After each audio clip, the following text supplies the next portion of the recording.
Good evening, everyone. My name is Karen Riley. I'm the Regional Vice President of Sales here at ASEA. I'm delighted that you would join us tonight on our Genesis call. You've been invited to this very special call tonight because someone feels like this opportunity and this company is a good fit for your life. I ask that you not record this call. We are doing that on your behalf, and we will post this call within 48 hours to the ASEA YouTube channel. A little bit about myself. I've been with the company for about 6 years now. In fact, just had my 6-year anniversary in April.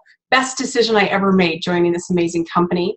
Prior to that, I was with 2 other network marketing companies, both of which hit $1 billion in sales. So I always like to consider myself someone who knows how to pick a winning company. I want to thank you again for being on this call. We're grateful for your attention and for your interest in learning a little bit more about who ASEA is and how we got started. Before I introduce our featured guest and founder, I want to share a few personal thoughts about this great company and its beginnings.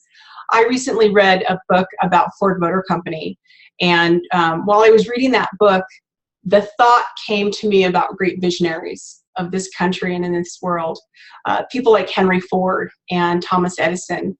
It's hard to think about a man like Henry Ford without recognizing that he really pioneered the assembly line process, and it revolutionized the entire production method globally. He was the first man to successfully mass produce an automobile. And, you know, that got me to thinking about someone like Thomas Edison, who is, of course, best known for inventing the modern electric light bulb, but was considered one of the fathers of the modern electric grid as well, and the impact that this innovation has had on the world. You know, it's emerged as the power source for the masses. And when I think about Henry Ford as a pioneer, and when I think about Thomas Edison, you know, creating a power source for the masses, I kind of think about our founders here at ASEA. And I know that those comparisons will probably make our founders blush a little bit, but the truth is it's because of their vision and their commitment that each one of us has an opportunity today to be pioneers and to be a true power source for the masses as well. So it's my pleasure to be introducing tonight's guest speaker and our founder, a true visionary leader, Tyler Norton. He's going to tell us a little bit from his perspective about how this great company got started. Tyler, thanks so much for being with us tonight. Hey, Karen, how are you? I'm so happy to be with everybody. Welcome. Can you hear me okay? You sound great.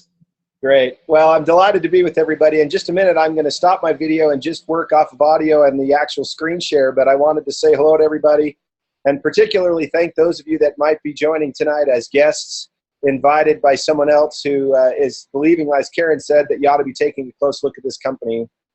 We love our associates. And this is a great story, one that I've always enjoyed telling. I'm going to go ahead and stop my video, but launch right into the actual presentation and tell you a little bit about this company. My hope is to finish somewhere between 30 and 35, maybe 40 minutes tops, so I'll be moving kind of quickly, but hopefully give you a good idea as to who we are and how this company got started. So with that, I'm going to just launch right into the actual presentation itself.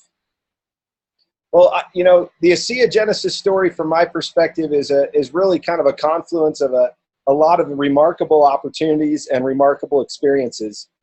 As I've looked back and tried to reverse engineer how it was that we got here, there's so many different people that have had their hands on the business and made a difference with their fingerprints across a broad range of things. But I've outlined a handful of things I'd like to cover tonight. So here's a high-level overview of what I'd like to share. There's actually 3 founders at ASEA, but I'm going to zoom in tonight and talk about 2 of them, my dad and myself. And then I'm going to talk about how the 2 of us bumped into the company that originally had this technology. And then I'd like to pivot and share kind of my own ASEA Genesis, if you will, where ASEA took root and started for me personally. And I'll finish up the presentation tonight by just sharing a few insights as to who ASEA is today that might be additive and helpful. So with that, let's go ahead and start with just a little bit about my father, Vertus Norton. In order for you to really understand what this company's all about, you have to kind of take a look at who Vertus Norton is. And I'd like to share some of his background and experience with you today. And my belief is that it'll provide a fair kind of foundation of source credibility when you see all that he's accomplished in his life. You know, my dad started working when he was 15 he loved telling me that story when I was a teenager and only had 2 jobs, how hard he worked when he was a teen. But starting at about age 15, he started working in the grocery store business and worked there all the way through high school and ultimately put himself through college at the University of Utah in an accounting degree. And upon finishing his degree there, was offered an opportunity as a store manager for Safeway. And he spent several years working for Safeway, and it really became a foundation for him that he carried the rest of his career. He was very successful in the stores there, became kind of an ideal model store that they would use to train new managers from all over the region. And my dad has never lost his love and zeal for the grocery business. He's absolutely loved it his whole life. And that led to a kind of a natural parlay opportunity for him to join a really large manufacturing organization known as General Foods. And my dad spent the next 15 years of his career in Seattle, outside of Philadelphia in the Delaware area, and ultimately making his way back to the home office of General Foods, where ultimately he was a division sales manager over a full $1 billion division. I've often thought about the fact of having 10 different jobs over 15 years. And the way my dad described this is you would kind of get put into a leadership development cycle where they would give you a job, and if you excelled at that job, they moved you to the next one. And that was the case with my dad. He had several different experiences along the way, was extremely successful there. And I believe after 15 years, truly thought that he would be staying with General Foods through the balance of his career. Now you can imagine, I never will forget the day that my dad came home.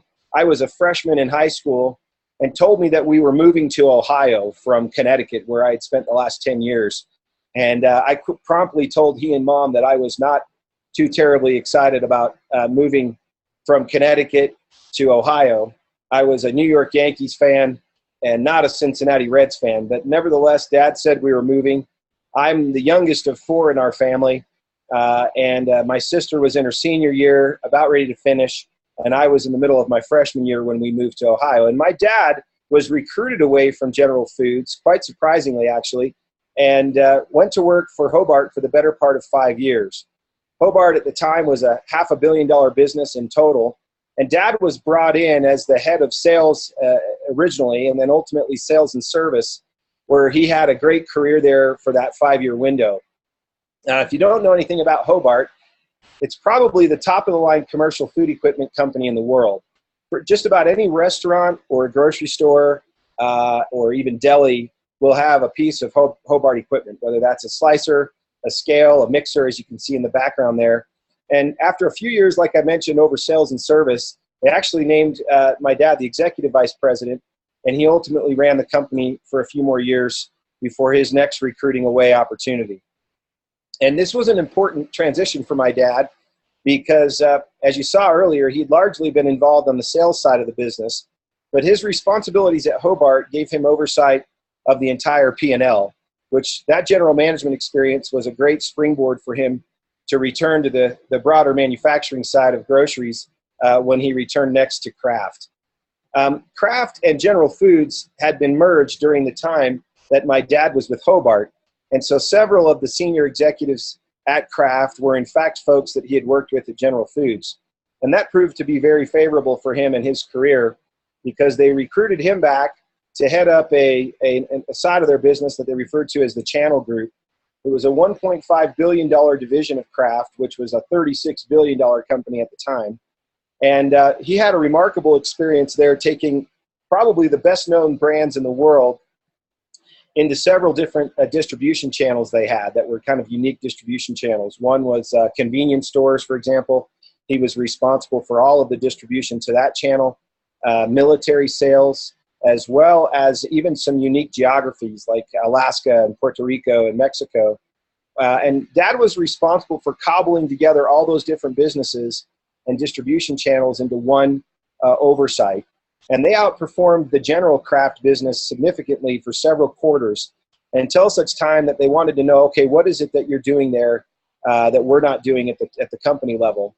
They brought in McKinsey & Associates, one of the best known consulting firms in the world, and they did a deep dive study on how my dad was running that channel organization and ultimately re-engineered much of Kraft around many of the ideas that he was deploying over that channel. Subsequent to that, my dad was tasked with helping Kraft in general to tackle an industry problem referred to as efficient consumer response. And ECR, as it was known, was all of the grocery stores were kind of colluding together and pushing back on the big manufacturers to get them more consumer responsive in terms of the supply chain side of the business. When the time my dad took over that responsibility, Kraft ranked 10th out of 10. In other words, worst of all the different manufacturing entities in the food business. And for the next 2 years or 3 years, my dad took that over and ultimately put Kraft in the #1 position. And that was when he was the head of strategy and corporate reengineering at Kraft, helping them to reposition the business for future growth. My dad's experience at Kraft was really a remarkable development time, and he was really at the pinnacle of his career when, surprisingly to he and my mom, they came out with a kind of a broad early retirement package. And because Dad's experience at General Foods bridged over to Kraft when they merged, he had north of 20 years experience and, in fact, was eligible for early retirement. He was in his mid-50s at this time and thought, you know, this might be a nice way for us to step out of the business. And so he ran the numbers on the early retirement offering and met with my mom, and they talked about it, and they decided, you know, we're going to take this. And he went in to tell Kraft that he was going to take the early retirement, and they simply said to him, we're not letting you take it. He said, well, wait a minute, there's a big opportunity here for me to leave early. They said, you're too valuable to the company. We need you to stick around. And so they honored that early retirement offering to him after the better part of a year to 2 years more, working for both Kraft corporate as well as consulting for Kraft in Europe to help them get the ECR initiative figured out. So really at the age of about 57, I believe it was, my dad decides to retire and moves himself to beautiful Park City, Utah, in the mountains there, returning back to Salt Lake City where he was raised. And all 4 of us children, I have 2 older brothers and an older sister, were in the Utah area about this time that they moved back. And Mom and Dad literally designed from scratch the home of their dreams in the mountains of Park City and started hosting big family events, something we hadn't had the privilege of doing while they were in Chicago and we were out west. And this was a real joyful time for our family, and we thought Dad was done. And little did we know that he was almost starting a second career at this point, but we enjoyed the small retirement window that he gave us in his late 50s. From this point forward, it would be instructive for me just to pause before I move into Dad's kind of post-first retirement and step back and look back to a really powerful influence in my dad's life. At his time in General Foods, as well as his time in Kraft, my dad had the privilege of working with a very close friend and associate for the better part of 22 years. And this individual is one that may not be recognized by many, but his name is Jim Kilts. And Jim is recognized worldwide as one of the top CEOs in the world. My dad met him when he was a young business school graduate working in the General Foods organization. But Jim and Dad had a great ride together and learned a lot from one another. And I think my dad would credit Jim with much of his management philosophy and style about business. Jim was the CEO of Kraft Worldwide. He was the president of Oscar Mayer for a season. He was ultimately recruited in to turn around Nabisco, which he did very successfully. And probably his crowning achievement as a CEO was when he was placed in Gillette, the only CEO in Gillette in their 70-year history that was not from the inside. And Jim was brought in by world-famous investor Warren Buffett, who was the largest shareholder at Gillette at that time. And I wanted to share a quote that I found in Fortune magazine that Buffett said about Jim Kilts, just to give you a feel of the kind of mentor he was for my dad. You know, he mentioned that when he first met Jim Kilts, that he made as much sense to him in terms of talking about business in general as anybody that he had ever talked to. Buffett would go on to refer to Jim as likely one of the best CEOs in the world and in America. And my dad had a part of 22 years working with Jim. Jim said of my father at one point that he worked with him for over 20 years and grew really to appreciate my dad's unique capabilities to simplify complex situations and think strategically. And I tell you this because when Dad retired, he set out to codify and log many of the critical thinking processes that he and Jim had deployed over so many years together.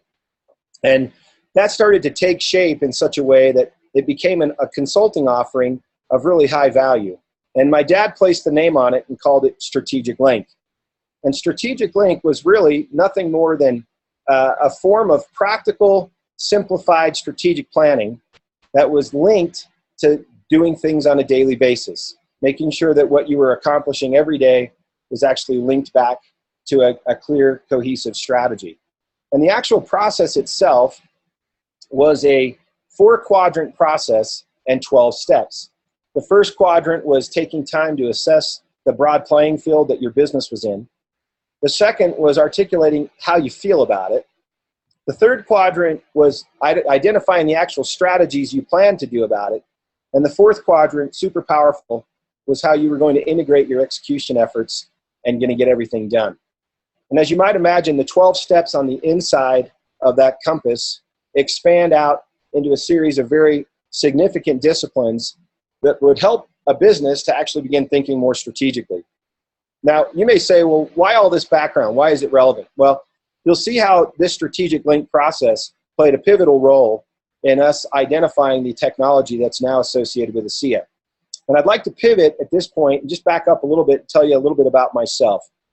I couldn't help but put this old 70s picture in of our family, maybe because of my brother's fantastic clothing or my mom's collar on her shirt, but this is a picture of our family in the mid-70s. I'm the youngest of 4 there on the right, and those are my brothers and my beautiful sister in the middle, who's a dear friend and the heart of our family. And I had the opportunity as the youngest in our family to spend a fair amount of time with my dad over the years.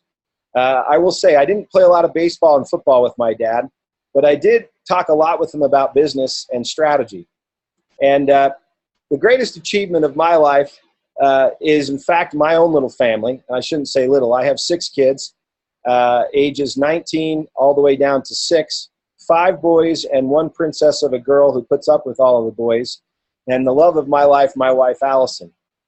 And the whole reason I work and work as hard as I do is for them, and I'm super grateful to have been blessed with a big family. But my background and experience professionally kind of mirrors in some ways my dad. I got a degree at the University of Utah, much like he did. But I took a job in the insurance and investment industry, working for one of the oldest insurance companies domiciled in New York City in America. And it's called the Mutual Life Insurance Company of New York, commonly referred to as Money or Money, and later renamed the Money Group. And there I had 4 jobs over 7 years. I was a street retail financial advisor, then asked to build a team. I built the #1 team in the country as a sales manager, and then was promoted to a national director position, and then placed as the youngest general manager in Phoenix over the state of Arizona.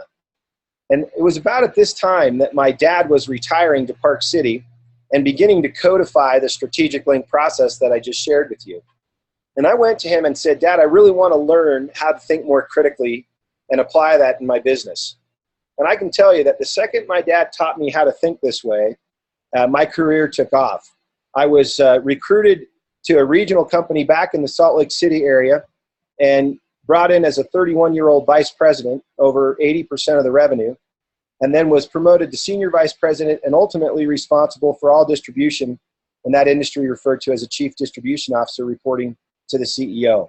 And all of that development and promotion, I can literally point to Strategic Link and the processes my dad had taught me to have those unique opportunities in that business.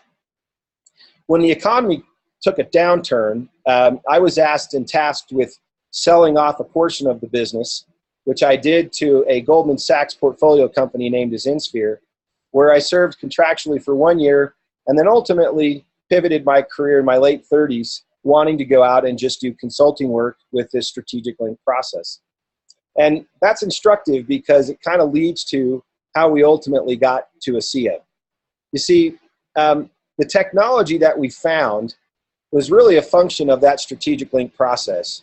My dad's career all the way played out, and then my career played out and converged on this concept of strategic link. And we were asked to do a consulting engagement that ultimately led us to this company of ASEA that I'm here to talk to you about tonight. Let me tell you a little bit about that.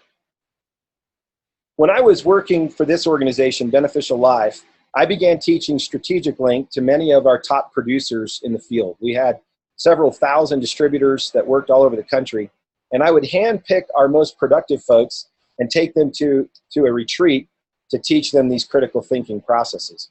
One dear friend of mine grabbed a hold of that and grew his business significantly around it. And the growth of his business was so significant that he began to try to teach these principles to other entities.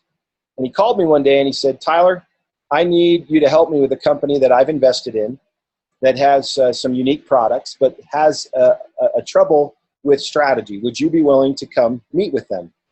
I said, tell me a little bit more about the business. He said, well, it's a biotech company, and they are a unique organization that is struggling but has some great products. Well, my father, upon retiring, had taken the Strategic Link processes and built a biotech company for 4 years in the beef and poultry industry. It was a collaboration between National Beef and a company out of Europe called DMV that was a dairy company. And they were activating a naturally occurring protein in milk that you can find as an inhibitor to pathogen growth in beef. And he had just finished 4 years on a contract as the CEO with a full laboratory, with PhDs working for him, with graduate students working in the lab as well, and had really kind of reinvented himself and able to understand the chemistry and the biology side of the biotechnology industry. And so when that background and experience merged with the Strategic Link need, I thought this is a perfect fit. We ought to put together a consulting engagement for this organization. And so it was that we set out with a Strategic Link consulting engagement that ultimately led to ASEA. Referred to me, as I mentioned, by a close friend. It was a biotech company in northern Utah. They had several years and millions of dollars invested in research and development and patent work, and they were developing 2 products for the pharmaceutical industry. One of those products was an intriguing product made from salt and water, which was a little bit of a head scratcher to Dad and I. And I recall when we went and met with this company for the first time in this engagement, they told us a little bit about that, and Dad and I kind of spoke after and said it can't possibly be doing what they said. Now, Dad ran point on this engagement, and within a matter of days, they had asked him to sit on the board of directors and help them figure out how to move this company forward. And he began to figure out what they were all about. In fact, before he accepted the opportunity to sit on the board, he said, look, I want to vet some of your research. I just finished running a biotech company, and I'd like to see what you have. They brought him a stack of research and their patent portfolio, and my dad spent several days reaching out to the institutions that had performed a lot of this science and research. He was reaching out to UCLA, Indiana University, Harvard University, several of the major labs across the United States. And what he was learning was they had very defensible science, and that all of these lead scientists that were working on this product were raving about the outcomes and the results. They even suggested that the product itself was safe and could be ingested as a supplement, and you could still get great benefit from that as well. Now, I didn't know that Dad was doing all this research. I had kind of gone on to some other projects. And I came over to the house several days or weeks after he had begun to sit on the board, and he said, Tyler, based on my understanding of this biotech experience I've had, let me tell you what I'm finding out about this product. You see, he had chemistry and biology books strewn all about. He'd been to the library. He was in his own home library. And I remember distinctly him saying to me, wow, they don't know what they have here. This is very significant. He would tell me that it was safe. He would tell me that it had all of these different properties that were unheard of. And I just remember saying to myself, but Dad, this is made from salt and water. And that particular day, I remember getting in the car and driving off and kind of dismissing what Dad had said about this saltwater product and this company he was helping out. Several weeks later, I came back to the house. I gave my mom a kiss on the cheek and asked where Dad was, and she said, you know, he's downstairs in the basement. So I went down the stairs. My parents have a beautiful home with a finished basement, and there's a kitchen down there. And downstairs in the kitchen, my dad had this device, and it was on the countertop. It was interesting to me. It had a power monitor, and it had a conditioner next to it, and then it had that beaker you can see there on top of a separate piece. And I remember thinking, what in the world is going on down here? And I like to joke with my dad a lot. He was putting this liquid that they were actually making into mason jars. It looked almost like moonshine, and it was a clear fluid, and it smelled almost like pool water. And I remember distinctly kind of laughing to myself and making fun of my dad. I said, "Dad, you're reminding me of the movie Back to the Future and the flux capacitor. What is going on down here with all of this stuff?" And we got a good laugh out of it. And he began to tell me that this, in fact, was the product that he had been researching, that this was the device. There were only 5 devices like this in the world that could, in fact, make 1 liter at a time of the product we now refer to as ASEA, which back then we affectionately referred to as the stuff.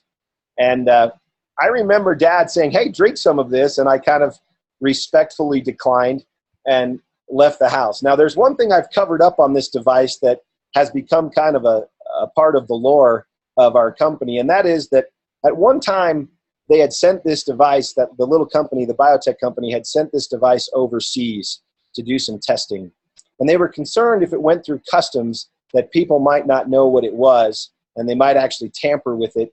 And so they decided to try to head fake out the customs folks by actually placing on the side of this the statement "jewelry cleaner." And you can imagine the laugh I had with my dad, that here he is with this mason jar with a clear fluid, looked like moonshine. He has this device on his countertop that says clearly "jewelry cleaner" on it, aiming to kind of draw attention away from a customs official when they sent it overseas. I found myself laughing and saying, what in the world is my dad doing working with this product in this company?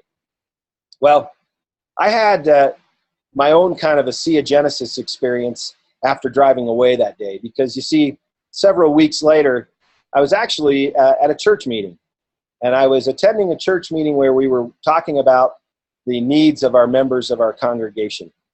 And it's a meeting that happened every month, and we would get in a room, and this is the kind of meeting where we would talk about, did someone lose a job, and did we need to help them find a job? Did someone maybe fall and break a hip or have a problem, an accident? Could we bring in meals to the family? And we would just go down the list of folks that were coming on hard times of any kind or needed more assistance from us, and we would make plans to help them. On this particular day, I'll never forget it as long as I live, the leader of our congregation was very morose, and he came into the meeting and said, I'm sorry to say that one of the members of our congregation has been told by the professionals he's been working with that he's really hit a very challenging scenario. They don't know what to do to continue to help him, and they've pretty much suggested that he just enjoy his time with his family, and that they really don't know what else to do for him. And I don't know if you've ever had this experience where you hear something really difficult is happening to someone that's contemporary to you in age, maybe a family member, a neighbor, who's got the same scenario you have, you know, young kids at home or whatever age or stage you are in your life. On this particular day, I don't remember anything else that was said in that meeting. I just found myself thinking about my neighbor friend whose name was Jason and wondering, what is it that I could do to potentially help him? I went home from that meeting and talked to my wife Allison about it. She could tell I was heavy-hearted. And I told her of the plight of our neighbors and that we needed to do something for them. We talked about making them dinners and taking them over and putting them in the freezer so they could have food and not have to worry about preparing meals for their family. And it just seemed so small in relation to what they were really trying to accomplish.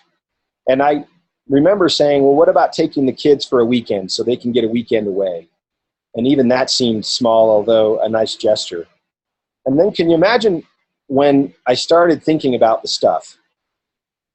And it occurred to me, wait a minute, you know, I wonder if the stuff that my dad's been researching could be of some help to my friend Jason. And I have to tell you, in this little continuum that I've drawn many, many times around the globe, that I was squarely, really in two places. I was in fear and I was in doubt about this product. I found myself saying, is it really worth it to try to introduce this to Jason and his family? I mean, would they even know what it is? I was scared to even give it to them, not knowing if it would cause greater challenge or exacerbate or accelerate his problems. Clearly, I didn't have my own convictions about what it was yet. But I have to say, my dad spoke very confidently and with a high degree of certitude that this could be helpful to people. And so I called him and I said, Dad, let me tell you what's going on with a neighbor friend of mine. I want to talk to you about the stuff that you have in the basement, the jewelry cleaner. And we laughed, and I told him about the plight of my neighbor. And he emphatically and quickly said to me, yeah, this will help. And I remember saying, Dad, how can you be so confident? How do you know that this is actually going to help him? Are you sure? And he said, well, of course I'm sure. I've got the research in front of me. I have the safety data. I know what I'm reading. I know how to read these reports. I spent several years running a biotech company. This is a significant thing that we've come across. And so I said, well, would you be willing to actually make some for me? And so he actually, believe it or not, put 5 gallons of this product into a jug, a container, a 5-gallon, almost camping jug. And I was so scared to take this back over to my neighbor that I said, you know what I'm going to do? I'm taking this to the leader of the church. And so I took it to my friend Craig, who at that time was the lay leader of our church, and I said, Craig, I have something that might help Jason. And I said, you can't tell him where he got it, and I can't tell you what it is. He says, now hold on a minute. You have something that might help him, but you don't know what it is, and you're not able to tell him where it came from. And I said, that's exactly right. He said, why are you giving it to me?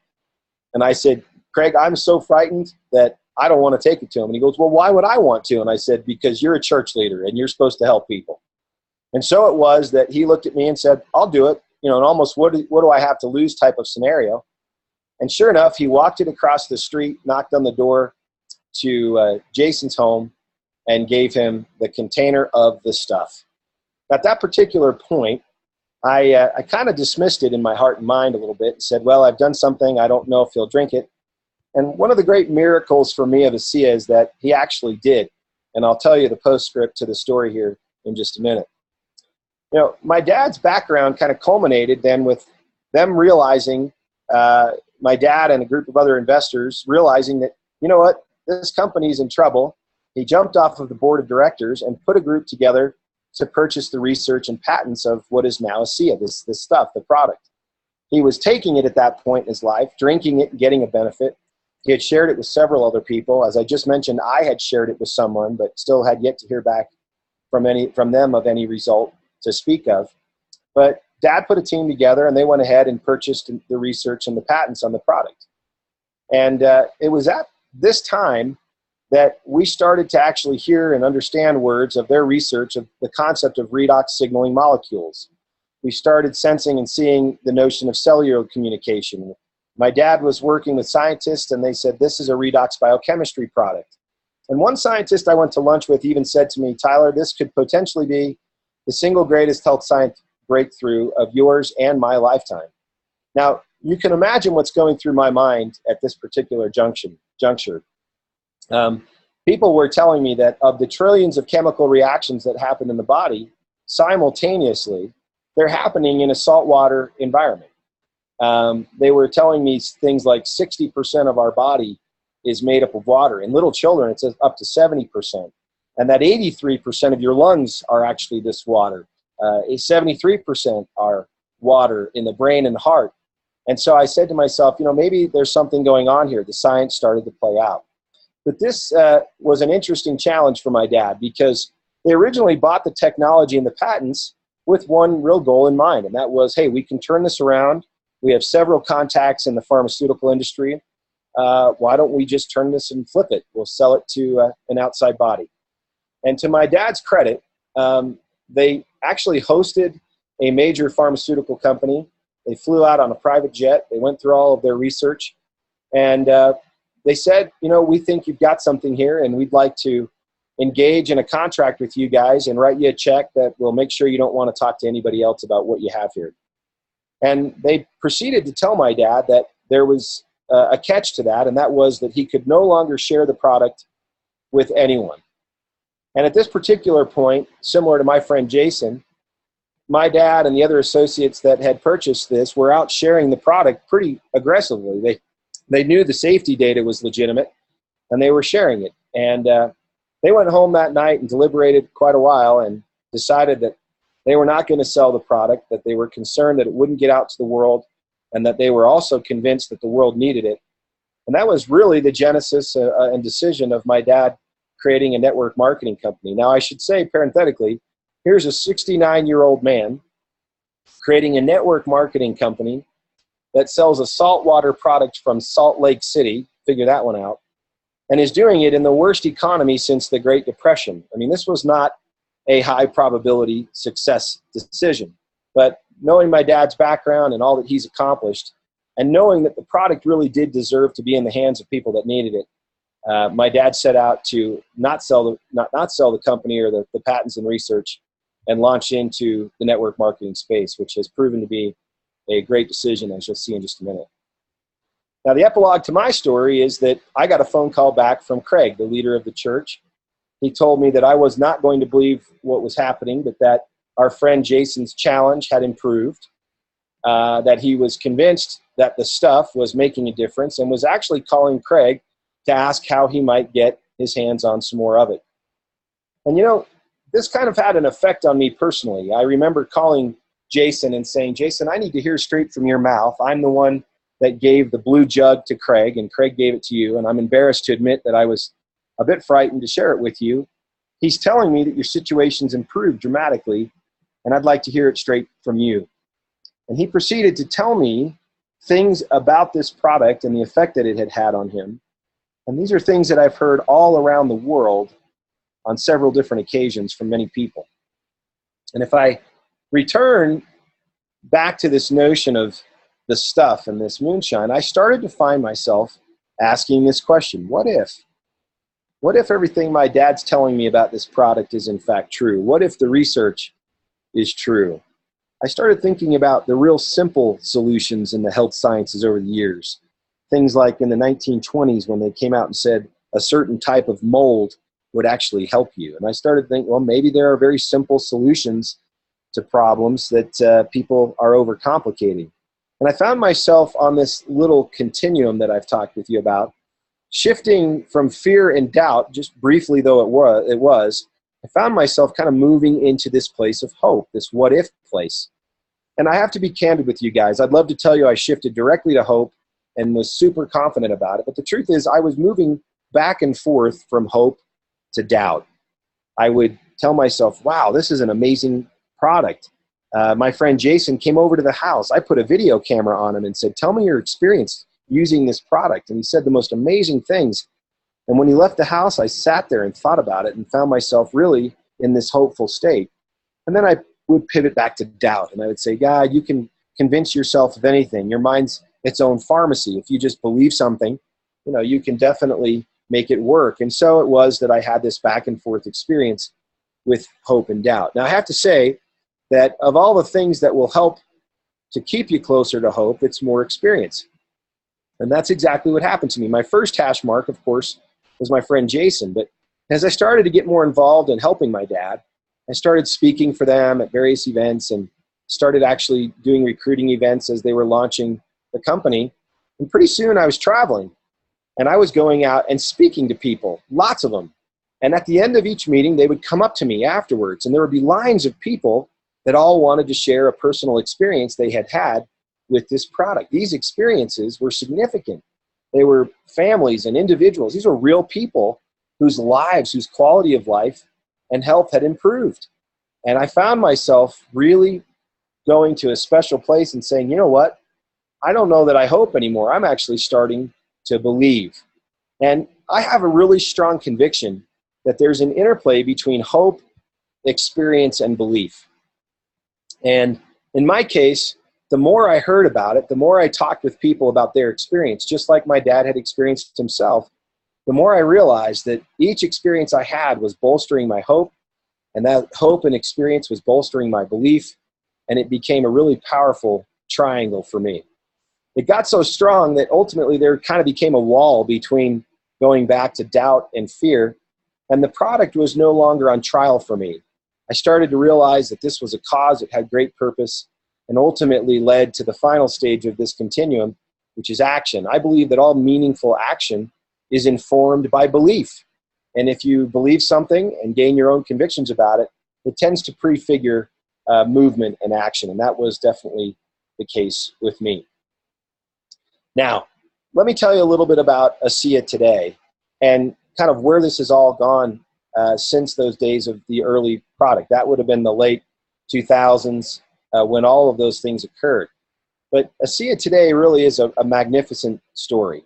We've articulated our mission simply to be to better people's lives and to be a force for good in the world. To be honest with all of you, my dad didn't need the funds or the money to do ASEA. In fact, he still lives in the same home he lived in 10 years ago when he first started learning about this technology. And really not much of his life has changed.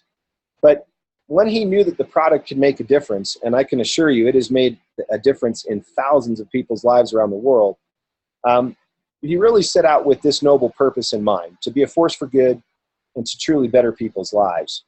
And the vision we have for the company, which was recently kind of re-articulated by our able and capable CEO, Chuck Funky, the vision is to be the recognized global leader in cellular health, as well as redox-based technologies, and to achieve worldwide distribution of our life-changing products and opportunity and culture. And we're on the path to doing that every day. You know, if I use this same schematic that I used a minute ago, I can kind of give you an idea. You know, the early stage of doubt and fear has given way to a 42,000 square foot production facility where we can manufacture the same product that was made in that small device. We can now make over 20,000 bottles a day in a 10-hour shift inside of this facility. That's true of both the Redox supplement of ASEA as well as the Renew 28 gel. We have a corporate office with north of 140 employees, including offices in Europe.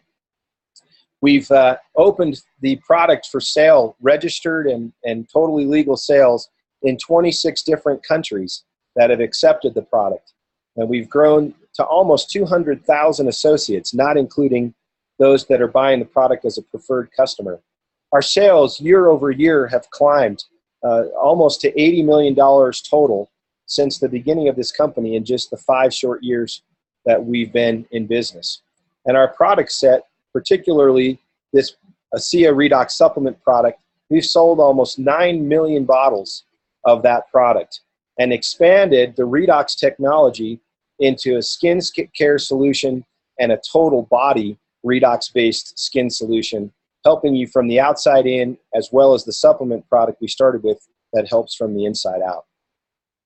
ASEA is probably, in my opinion, the greatest business opportunity in the world right now. The world doesn't understand redox biochemistry and redox supplement and signaling molecules, but it will. And if you remember, years and years ago, antioxidants came out, and virtually everyone was on that bandwagon. I remember seeing that Cherry 7-Up even was saying it had antioxidants. Well, I'm here to tell you that oxidants can be friend and foe, and in the case of redox, the ox being oxidants there are some very, very important signaling oxidants that play a very important role in stabilizing and healing your body. ASEA is really not a cure for anything. I want to be clear about that. But given that this biochemistry is actually causing cells to signal and communicate one with another in a very compelling way, it's increasing the amount of molecular communication that's happening at the cellular level. It's helping the body to really heal itself. And that's the great secret of ASEA.